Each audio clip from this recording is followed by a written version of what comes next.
We'll go to the sixth bout. And for moderators, I would like to invite Dr. Manish Agrawal, Dr. Satish Chikhalkar, and Dr. Devendra Singh Jala. And chairpersons are Dr. Dharmesh Solanki, Dr. Abhishek Rawal, and Dr. Nilesh Purushottam.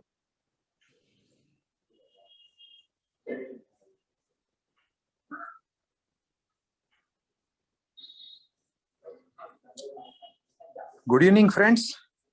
Already Shalin Bhai has introduced Professor Prafulla Kelkar. Majority or so many of us might have been passed under him, or he was a mentor, or we might have attended his clinic.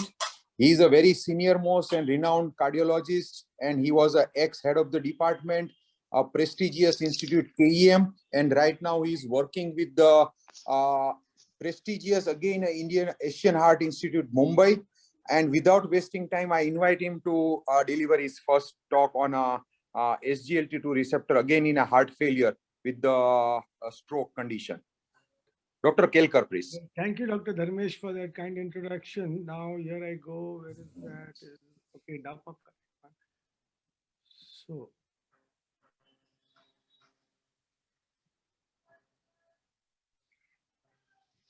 So thank you again, and good evening to all the others who may have joined this symposium. Just now, my job is to say that for this similar another case scenario, that dapagliflozin is the preferred agent, and I am pitted here for this session on diabetes and heart failure against two diabetologists, Dr. Sanjeev Pathak, my good friend, and Dr. Pradeep Dalwadi. And the thing is that for a moment, therefore, in this session on diabetes and heart failure, let's forget that the patient has an LV ejection fraction of 30% and start thinking like the diabetologist for this high BMI patient who also has a history of ischemic stroke in the past. And what do we know about SGLT2 inhibitors? That mandated by USA, the CVOT trials, thanks to the rosiglitazone storm, the EMPA, CANA, and DAPA, all these have been tested out in their CVOT trials. And a common theme running through it all is that there was an impressive 30 to 35% reduction in hospitalization for heart failure, thereby making these molecules as great molecules for prevention of heart failure in diabetic patient like the given patient who has established CVD by way of ischemic stroke in the past, or for patients who have associated risk factor. Add to that the glycemic benefit of these drugs, which what diabetologists would look at as also weight reduction with this group of drugs. But like we want to dissect out, for instance, the CANA gentleman might want to say, basis this Canvas program post-hoc analysis, that there was a significant reduction in ischemic strokes, but ischemic hemorrhagic strokes, not all-cause strokes, not ischemic strokes, or not undetermined strokes, or for that matter, not TIA. Admittedly, these patients, the authors themselves said that there were too few events of strokes and too small numbers of these hemorrhagic stroke that got prevented in this Canvas program trial, and that this is only hypothesis generating and warrants further investigations. They themselves admit not to look much into this CANA effect. And as far as EMPA goes, for my friend Dr. Phatak, look at that. Actually, in the EMPA-REG outcome trial, there is actually a signal for harm with empagliflozin. Would you want to put this patient on empagliflozin? Besides the point that CV death, surprisingly not explainable and not borne out by the Emperor reduced trial or any of the other CVOTs, that CV death was impressively decreased with this in this trial.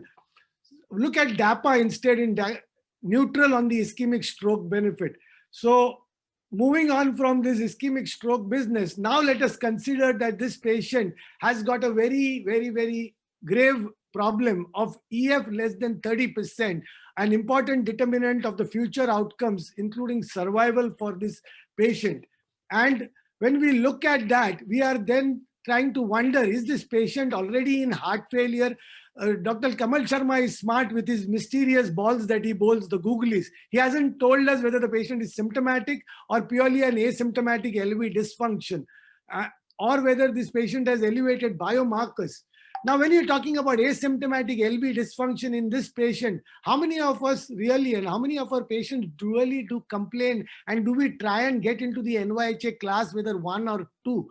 The patients underplay their symptoms, and how many of us do a 6-minute walk test?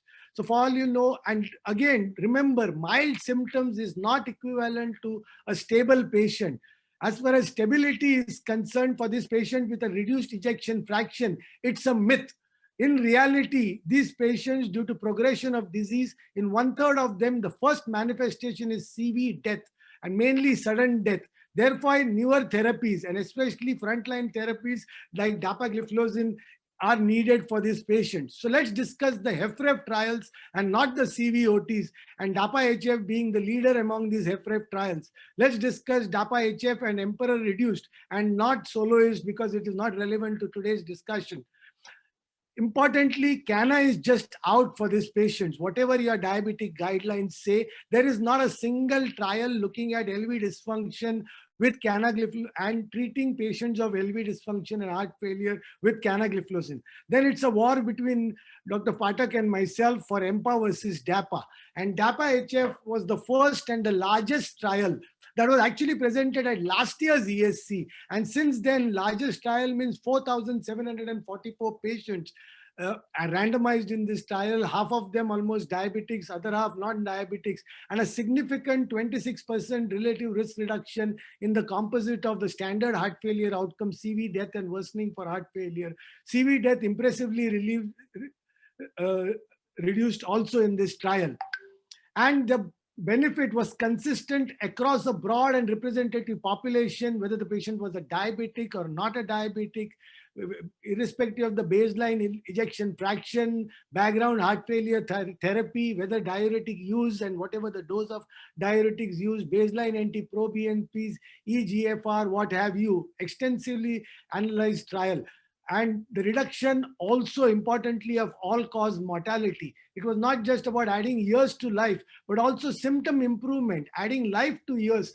Quality of life assessed by Kansas City Cardiomyopathy Questionnaire, significant improvement. And this improvement occurs as early as 28 days without major side effects, very well tolerated in patients both with and without diabetes. And DKA, which can be a concern for diabetologists, was not an issue at all in this trial. So having said that, I told you a host of publications from DAPA-HF in index journals, as also presentations at various meetings. Now, head-to-head comparisons is not appropriate between trials. It's not comparing apples and oranges. But yes, common features of both these molecules is that heart failure hospitalization reduction similar in both arms. But as I mentioned, CV death and all-cause death reduction, which was significantly seen 18%, 17% in DAPA-HF, not so in Emperor reduced 8%, not meeting statistical significance, whatever may be the reasons for it. And new onset diabetes in this pre-diabetic and non-diabetic population, an impressive 32% reduction, not borne out in the Emperor reduced trial. And yes, DAPA missed the renal endpoints.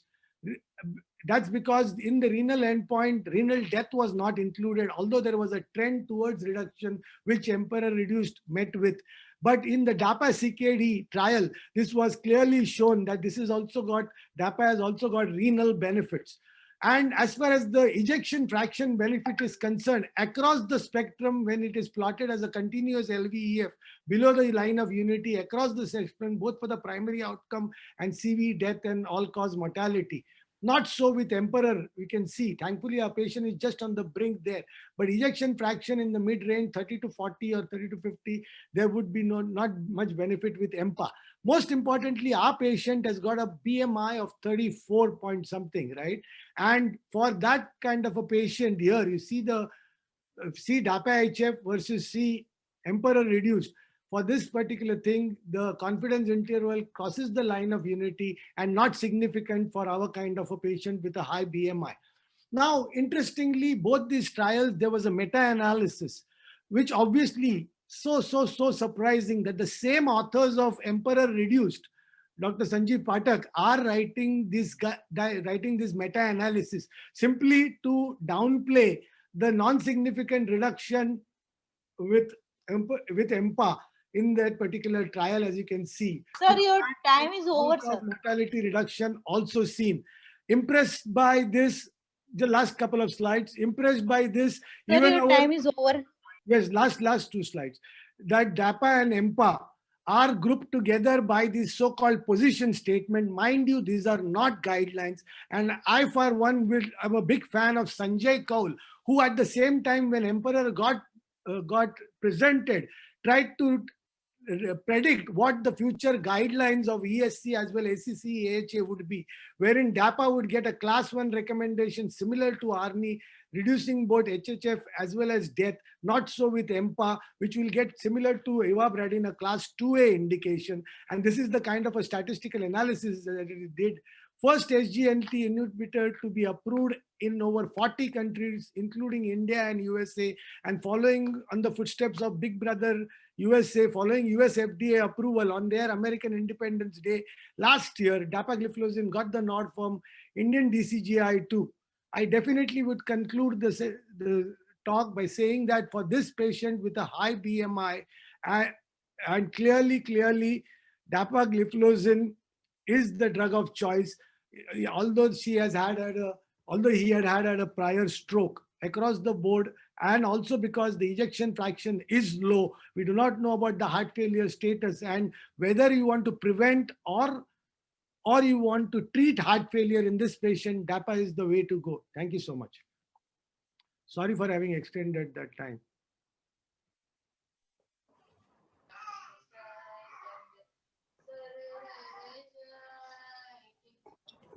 Now we would like to request Dr. Sanjeev Pathak. Yes, so may I be allowed to share my screen? Yeah, go ahead. No, I'm not able to share my screen. Sir, now you can share your screen. All right. So is my screen visible now? Yes. Yes. Okay. So good evening and thank you, Kamal, and the chairperson and moderators for wonderful conference. You will also have to give me some extra 2 minutes, madam.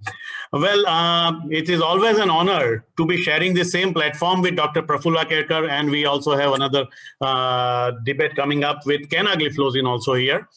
This patient, classically, as the history shows, is an optimally treated patient. That means he is also on ARNI. That is my disclaimer.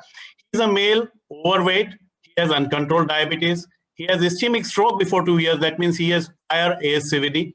LV ejection fraction is 30%, so he has heart failure with reduced ejection fraction. And as Professor Kelkar told, that we do not have any idea about his symptoms, whether he's symptomatic or not, what is his NYHA class, what is his NT-proBNP.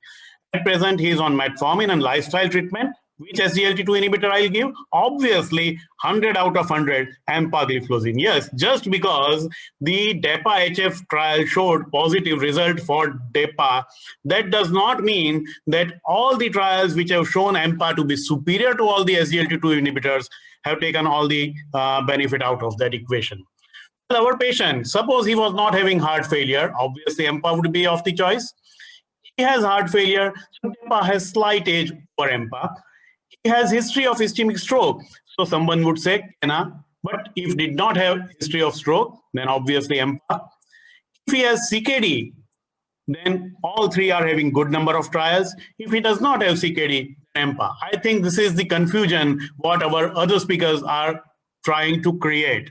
If you don't want that confusion at physician level, I think if you give EMPA, you will be right in most of the circumstances and most of the cases. So just remember one God, that is empagliflozin. What are the aims of management for this patient? One is glycemic control, second is weight loss, preventing cardiovascular future events, preventing heart failure, hospitalization, and obviously, very importantly, reducing mortality. Well, ejection fraction 30, maybe 35 according to other cardiologists, maybe 40 according to the third cardiologist, and maybe even 25 according to some cardiologists. So just based upon ejection fraction, we cannot consider that this patient is having symptomatic heart failure. So let us first concentrate on glycemic control. I'm not going to bore you by telling you that empagliflozin is superior to DPP-4 inhibitor sitagliptin, or it is superior to glimepiride in terms of HbA1c reduction, weight reduction, and hypoglycemia risk. I am going to tell you this Korean Asian study where EMPA was shown superior to dapagliflozin when added to OADs in type 2 diabetic patients. A1C was better, weight was better, fasting was better, and systolic blood pressure was better, and all achieved statistically significant p-value of less than 0.05. Let us talk about the cardiovascular events overall. Obviously, all of us know EMPA-REG was the blockbuster study, and by treating 39 patients of type 2 diabetes, one additional death it could prevent in that study.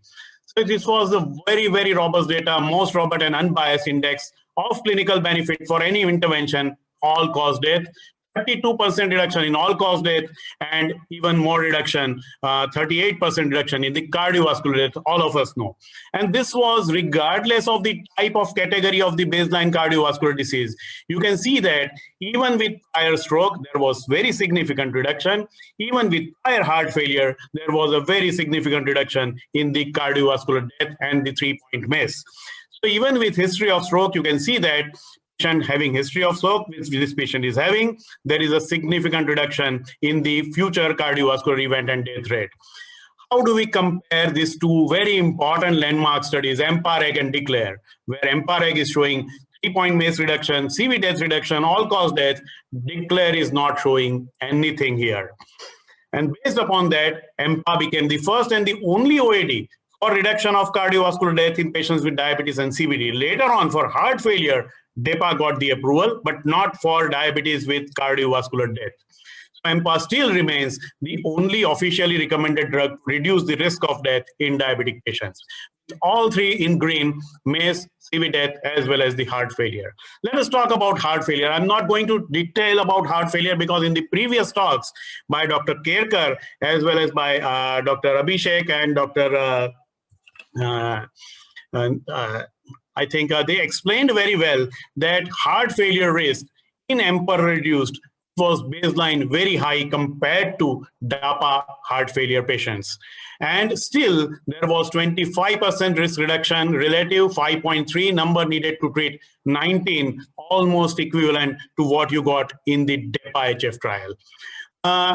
And you can see from this slide that 5.2 per 100 patient years with EMPA reduced, 3.9 for DEPA-HF, and with Paradigm 3.2. So almost equivalent risk reduction. And this difference was basically because the background risk was much higher in EMPA reduced compared to DEPA-HF. The LV ejection fraction was 27%, NT-proBNP was high. And very importantly, many of these patients, about 20% of the patients, were already optimally treated. In our case also, this patient is optimally treated.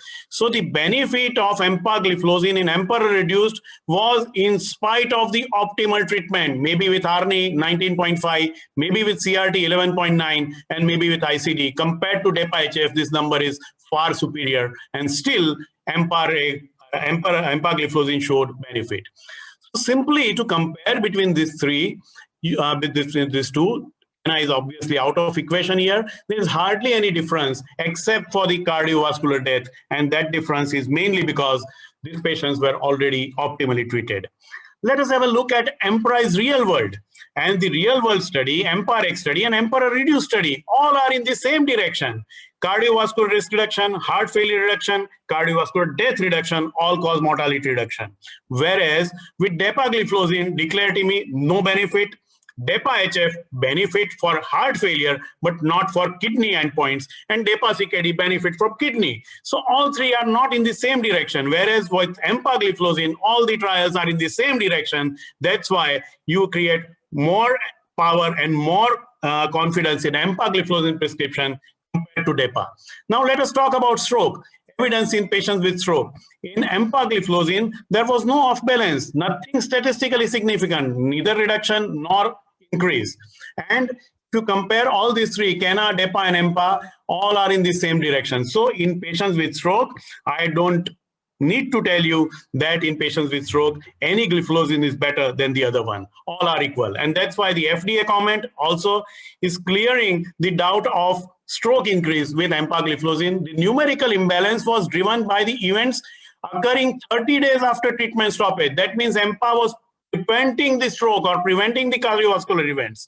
If someone says that by stopping EMPA, strokes occurred, I would say that by stopping lockdown and by stopping wearing masks, COVID risk would increase. That is obvious.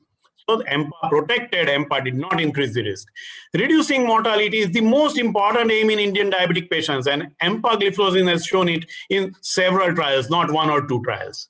What are the other benefits? Well, EMPA reduces the risk of OSA by 52%. This is an obese patient, BMI of 30 plus. He is most likely to have obstructive sleep apnea, and EMPA will reduce the risk by 52%. Liver fat reduction. So many studies with EMPA, very few with DEPA. This was an Indian study by Amrish Mittal, significant liver fat reduction. And this is a European study, again, significant risk reduction, liver fat reduction in that study. We will talk Last about 1 minute, cost. Sanjeev. Yes, sir. Yes, sir. I'll finish. With empagliflozin, obviously, you can cut down the dose and same benefit you will be there. Regards to HbA1c reduction, as far as the cardiovascular outcomes are concerned, we have data with half dose also with empagliflozin. And moreover, EMPA is the most selective, highly selective for SGLT2 compared to SGLT1, double than DEPA and 10 times more than canagliflozin. Look at the side effects and label warnings. For DEPA, warning of bladder cancer. For CANA, warning of lower limb amputation and bone fracture. My colleagues will say that now the warnings are removed, but yes, that signal was there and that's why the warnings were there. And for urinary infection, there have been half a dozen studies which have shown that DEPA is associated with more urinary infections compared to EMPA and placebo. Genital infections are equal. Trial to trial, they will differ. So let us compare finally. Those things which are in red obviously are in favor of EMPA. The other things are absolutely neutral. Mortality reduction with more EMPA. Sleep apnea, EMPA. Heart failure, slightly better with DEPA after the DEPA-HF. Otherwise, everything same. Liver fat reduction, not documented with DEPA and CANA, documented with EMPA. Half-dose effectivity, only with DEPA or EMPA, not studied with DEPA. Selectivity, obviously more with EMPA. And let us talk about the side effects again. With EMPA, they are much less compared to DEPA. So the final punch from me is that the red glows obviously are going to win. The red corner is obviously going to win. EMPA fits all, EMPA beats all. Thank you very much.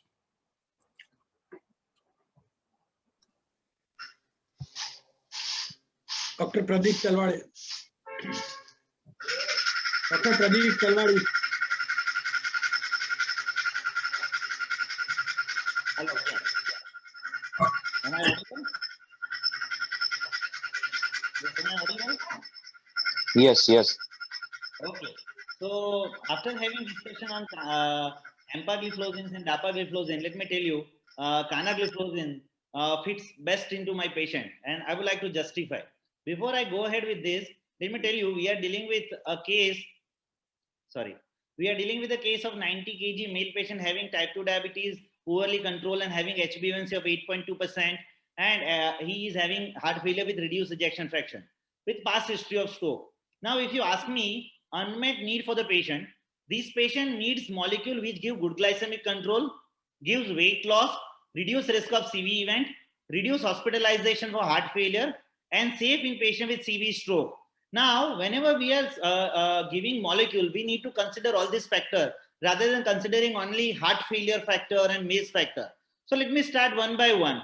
If I tell you about HbA1c reduction and weight reduction, this is one of the meta-analysis and systemic review recently published, which include 39 RCT and carried out in 25,000 patients. And if you go by this meta-analysis, HbA1c reduction is better with canagliflozin as compared to EMPA and DAPA. You see, the HbA1c reduction is up to the 1% as compared to EMPA and DAPA, and it is better. Again, if you see by weight reduction, CANA has given a better weight reduction as compared to EMPA and DAPA. So in a network meta-analysis, at least it has been proven that whenever you are using canagliflozin 300 milligram was quite superior than other SGLT2 inhibitor for HbA1c reduction and weight reduction. So no doubt about glycemic benefit and weight reduction. Whenever we are talking molecule, I think we need to consider all the aspects. Dr. Kelkar was just focusing on heart failure. I think we need to consider some other aspect as well. So here, this molecule is showing better reduction in HbA1c and better reduction in weight. Now, if we go further, if we talk about MACE in a patient with established cardiovascular diseases, whenever we discuss declare TIMI, they always say that majority of the patients were having primary prevention cohort group. So we didn't find any reduction in MACE. But let me tell you, if you go by 40% of the patient with established cardiovascular diseases, it is around 6,900 patients, which was almost equal to CANVAS and EMPA-RAGE outcome trial. Okay. So here, when you compare a patient with established cardiovascular diseases, dapagliflozin has not shown any significant reduction in MACE, while EMPA and canagliflozin has shown significant reduction in MACE. So whenever we are talking about reduction in MACE with established cardiovascular diseases, I think dapagliflozin is out. It is always CANA and EMPA which has shown significant reduction in MACE in a patient with established cardiovascular diseases, and my patients are having established cardiovascular diseases. So if I go ahead, this is again a comparison of EMPA-RAGE outcome, CANVAS trials, and DECLARE TIMI, and it's very clear that in a patient with established cardiovascular diseases, it is canagliflozin and empagliflozin which has shown reduction in MACE in patient with established cardiovascular disease. So in my patient, definitely he is having established cardiovascular disease. So I would like to prefer canagliflozin or maybe empagliflozin as compared to dapagliflozin. So if I tell you about CANVAS trial in detail, we all know that there was significant reduction in primary MACE outcome and the hazard ratio was 0.86. So there was 14% reduction in primary MACE outcome. There were non-significant reduction in CV death, and there were reduction in MI component of primary outcome. Okay. Now, if we talk about heart failure outcome, Dr. Kelkar sir has initially said in his presentation that I think we should not discuss about hospitalization for heart failure with SGLT2 inhibitor, because now it is evident with almost all the SGLT2 inhibitor. If you go by a secondary outcome of CANVAS and EMPA-RAGE, or if you go by any trial, almost all the trial and meta-analysis has shown that whether you use CANA, EMPA or DAPA, it has shown reduction in hospitalization for heart failure. So if you go by CANVAS, it has shown 33% reduction in hospitalization for heart failure. If you go by Credence data, even Credence data has shown 39% reduction in hospitalization for heart failure. So whether DAPA is having DAPA-HF trial or empagliflozin is having EMPA trial, I don't think that CANA needs any more trial like heart failure reduction trial, because heart failure data is evident, and it is evident with almost all SGLT2 inhibitor. Okay.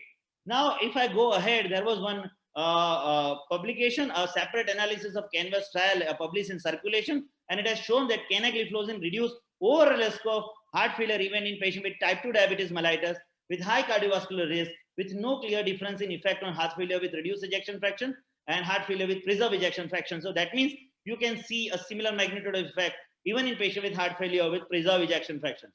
Now, if I tell you about stroke component of primary outcome of a CANVAS trial, these graphs reassure us that this molecule is relatively very safe. Okay, this is this molecule is neutral from stroke point of view. It is not associated with any increased risk of stroke event, so can be used in a patient with stroke. There was another sub-analysis, so I can say a separate analysis of canagliflozin and stroke in patient with type 2 diabetes mellitus. Though the event rate was on the lower side, but this trial has clearly shown that this molecule is not associated with any increased risk of stroke in patient with type 2 diabetes mellitus. And from hemorrhagic stroke point of view, this molecule is better than placebo, and it reduces incidence of hemorrhagic stroke. So definitely, if I don't go by a data of hemorrhagic stroke, I can definitely tell you that this molecule is safe in patient with CV stroke. If you go by an EMPA-RAGE outcome data, the initially data was frightening, and if you see the confidence interval and the point estimate, it crosses the line, and it is definitely frightening us. Though subsequent meta-analysis are telling that this is not associated with extra risks, but it is based on the meta-analysis, not based on the cardiovascular outcome trial. Okay. So if we compare cardiovascular outcome trial with SGLT2 inhibitor, and if we see stroke into our mind, and if you see the hazard ratio, it is better with canagliflozin as compared to dapagliflozin and empagliflozin. So if I take all data together, definitely my molecule gives good glycemic control and it is superior to dapa and empagliflozin. If I tell you about weight loss, my molecule is superior as compared to dapa and empa, and it gives you better weight loss. Reduction in risk of CV event. So definitely canagliflozin gives you reduction in CV event in a patient with established cardiovascular disease, while DAPA is not having this data. Reduction in hospitalization for heart failure. We have so many analyses available, and we are now much confidence that even canagliflozin reduces hospitalization for heart failure. And I don't think we now need a heart failure dedicated outcome trial with canagliflozin. And definitely with the stroke analysis, my molecule is safe in patient with CV stroke as well. Okay, I don't need any other meta-analysis to prove that. Okay, so canagliflozin is first, and let me tell you, it is best in the class of SGLT2 inhibitor for my patient. Though it might be a bit costly, but let me tell you, cost is more important than quality, but quality is the best way to reduce the cost. My molecule may be costly, but at long run, definitely reduce morbidity and mortality in patients who are having established cardiovascular disease and stroke, and definitely ultimately reduce the cost. This is all about Cana, particularly in my patient. Thank you.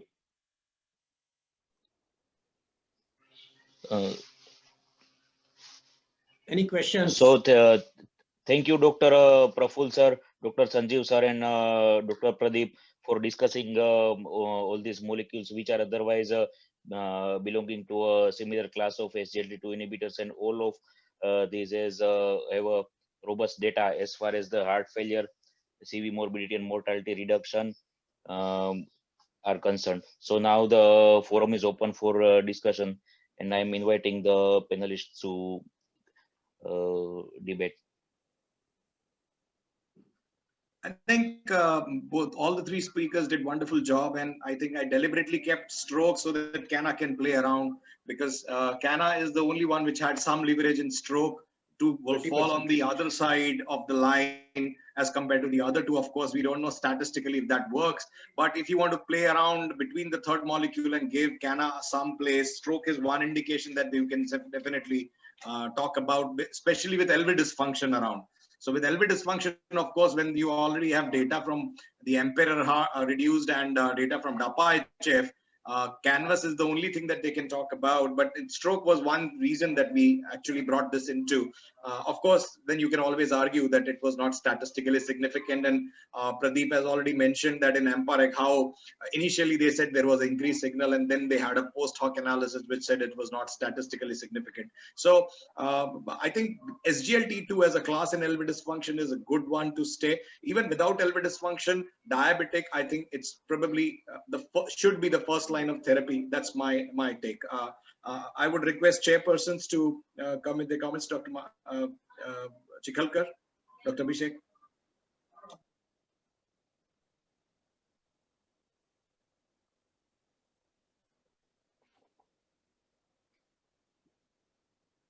Yeah, definitely. Yes, please. Yes, sir. Yes, I was going to talk that I think Cana and EMPA, as Dr. Pradeep Talwari told, we should join hands and fight with Prafula Kelkar because he is too big, too giant a person. Otherwise, we can fight with. But he is on the wrong side. DEPA only is for heart failure, not for other things. As you rightly said, efficacy point of view, overall 3-point mess, nothing is there. And again, the trials are in different direction, whereas with EMPA, all the trials are in the same direction. That is important.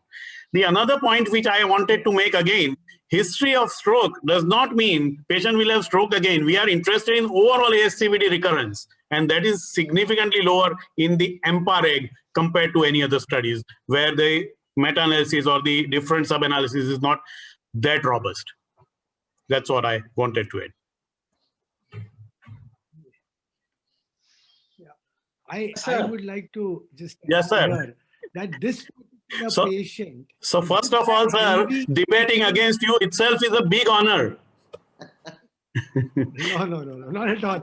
I am learning a lot. The experience that you guys have with SGLT2 inhibitors in terms of its metabolic effects, like the way to head, there are some trials, Korean studies and all. We can never match in terms of that. But I'm saying what is all important. That's why I hit LVEF ejection fraction first, and then I got that thing into picture. Once you have got that signal there, and I'm telling you enough number of times in these obese people, that subtle heart failure has started in these people is also missed out.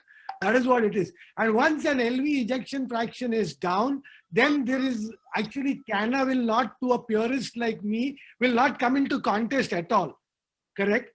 So then it's between EMPA and DAPA, already a position statement of the both these. I hit the ACC. ACC is also giving equal status for heart failure for both EMPA and once established heart failure. Now let's consider asymptomatic LV dysfunction in this patient also as being heart failure. If we consider that, then it's only between EMPA and this.